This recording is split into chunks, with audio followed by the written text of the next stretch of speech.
Hello everyone, we want to welcome you to this special episode of Jacket Talk. My name is John Cannon. This month is Suicide Awareness Month, and one thing we're doing here at Edcouch-Elsa is we're taking as many preventative measures as we can to keep all of our students safe. With that said, everybody is in preparation. We've got our counselors and everybody, getting ready for this month in preparation to, again, keep our students as safe as possible. With that said, joining us today is Mr. Abdias Gomez, counselor at Edcouch-Elsa High School. Mr. Gomez, thank you so much for joining us today. This is a really big topic. This is one of those months, kind of like Breast Cancer Awareness Month and everything.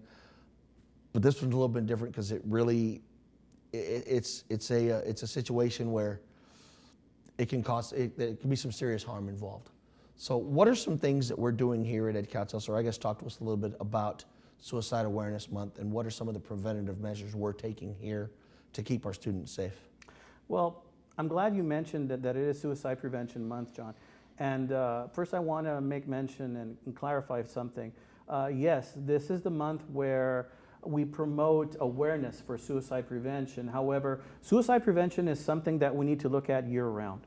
It's something that should be in the hearts of every educator year-round, because here at Edcouch-Elsa ISD, safety is of the utmost importance for our students. And as counselors, and I know I speak for the other counselors as well, we're responsible for, yes, the academic, yes, career goals, but also the social development and emotional development of these students. We want these students to do well. We want them to succeed. And the unfortunate truth, John, is that behind the eyes of every person, every student, every jacket, there is a story. And the story is not always a pleasant one. Students come from different backgrounds, different upbringings, and they've had different life experiences. And depression is a very real thing, and it's out there. And every human being will at some point in their life experience depression.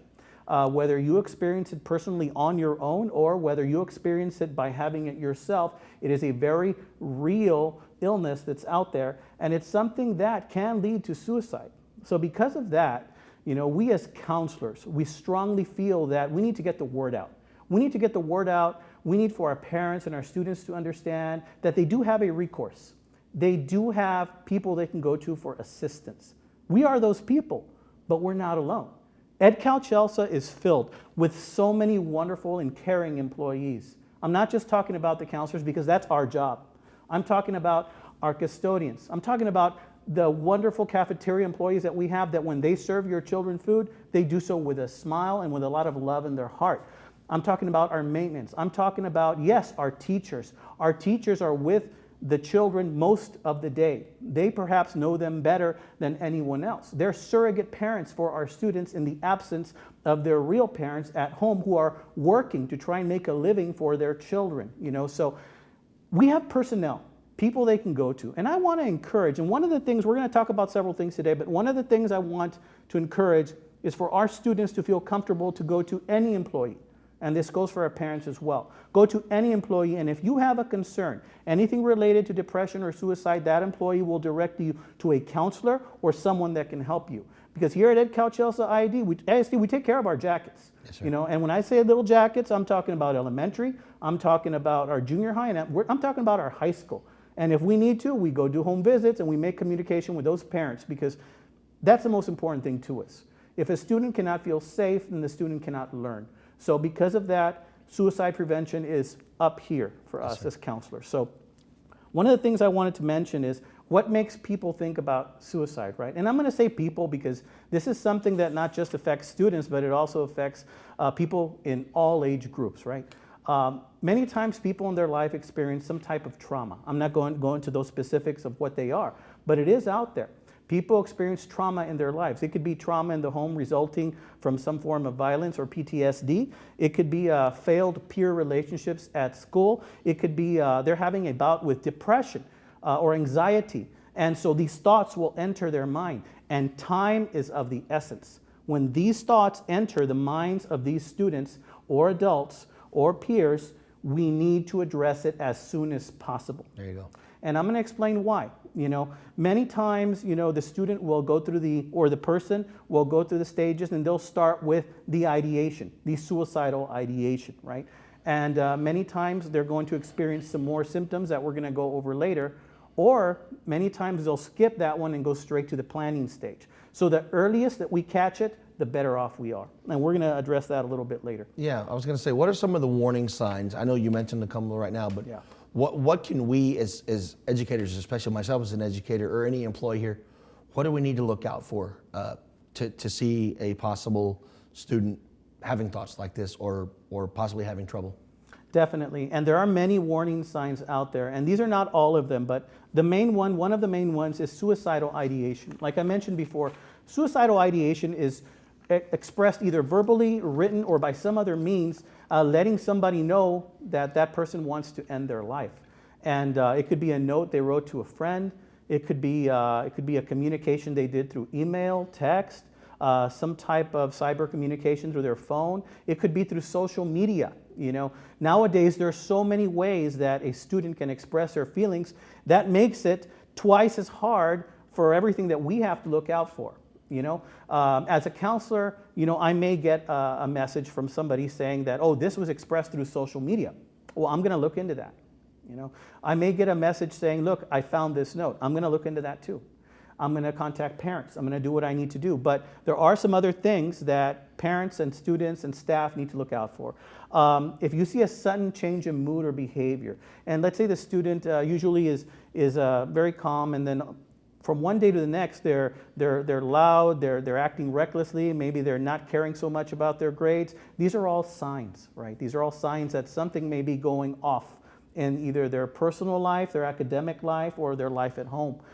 We want to send that student to the counselor as soon as possible so that the counselor can ask the appropriate questions.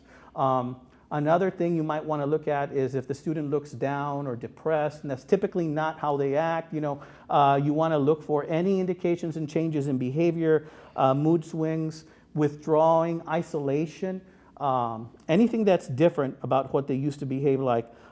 If they're talking about their feelings, if they're saying that I feel trapped, or if they make comments like the world would be better off without me, if they make those type of comments, this is an example of a student that we need to refer to a counselor as soon as possible, and parent contact needs to be made, right? Those are only some of the warning signs, but it is possible also that some of the students that are experiencing depression or suicidal ideation can take it another step, and they can actually do self-harm. Self-harm is when they choose to harm themselves in one way, shape, or form. When you see these things happening, you need to act immediately. You need to act immediately, refer them to a counselor, and get them the help that they need. I want to start off also by saying, as a parent, what can I do? Let me tell you right now that as a parent, if my daughter experienced any of these types of behaviors, I would take my daughter myself directly to one of the following agencies. For example, we're fortunate here in the Rio Grande Valley, we have several agencies that can help. And I'm going to say a couple of phone numbers that you may already know. These will also appear later, but I'm going to go ahead and show you that the main numbers that we have are, for example, in the Valley, we call the Avail Crisis Hotline. That number is 1-877-289-7199. Again, 1-877-289-7199. And this is a crisis hotline. Now, this is not only for parents. This is also for healthcare providers and schools. What you can do is call this hotline, and they will get you the help that you need immediately. They will even send a screener to your home or to the school to do a screening on the student to check their mental health and to see that they're okay. Because a lot of times, guys, we need help. We need outside help. We cannot make this call on our own. As parents, you need to get help. As educators, as a school, we're going to get the most appropriate help that we need for your child. As a parent, the first thing that you need to try and do is to listen to your child. Many times a child will come home from school and you ask them, how was your day? And they'll say, fine. And many times that's where it stays. But we can't do that. What we have to do, parents, fellow peers, educators, is we need to dig. We need to dig. We need to ask the appropriate questions. Tell me about the interactions you had with your friends. Who did you sit with during lunch? Did anything happen today that really hurt your feelings? What was your interaction like with the adults? Did all of the adults treat you respectfully today?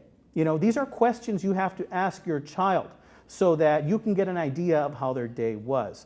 It's too easy and too quick to just accept the answer of fine. Because many times kids will tell you a little bit of the story and they're just checking to see the water and checking to see, you know, sticking their foot in there to see if it's cold or not, to see if they should tell you the rest, how you're going to handle it. Right.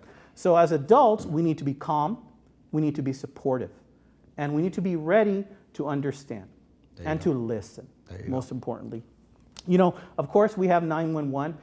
You can never go wrong with calling that in case of an emergency if you happen to find your child in crisis. These are all good numbers to call. Here we have in the Rio Grande Valley, we're so fortunate, we have different agencies. Yes, we have Tropical Behavioral Health Center, that's the main one. We also have South Texas Behavioral Center, and we also have a doctor's hospital at Renaissance Behavioral Center as well. I want to say that for parents, if you have feelings that your son or daughter is experiencing depression, you don't need to go through the school. You can take them to these places yourself, and they will do an assessment on your son or daughter, and they will give you the help that you need, including a diagnosis, including also, you know, group therapy if needed. They will provide a safety plan for your child.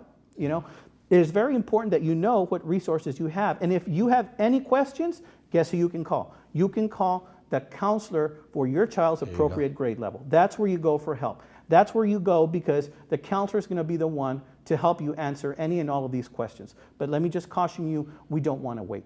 Once you hear that there is a problem, that your child is experiencing suicidal ideation, we need to start moving quickly. There you go. So as a parent, that's what you can do. Now, I want to also mention this.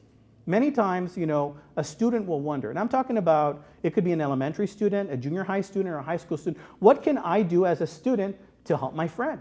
Well, guess what? We need your help. Many times, a student that is suicidal or a person that is suicidal will not turn to a parent, a teacher immediately. They're going to turn to a friend. They're going to turn to a friend, and then that friend has a choice to make. And I encourage those friends to come and to report this act to a counselor as soon as possible. Sometimes the person that is feeling suicidal will say that, don't tell anybody.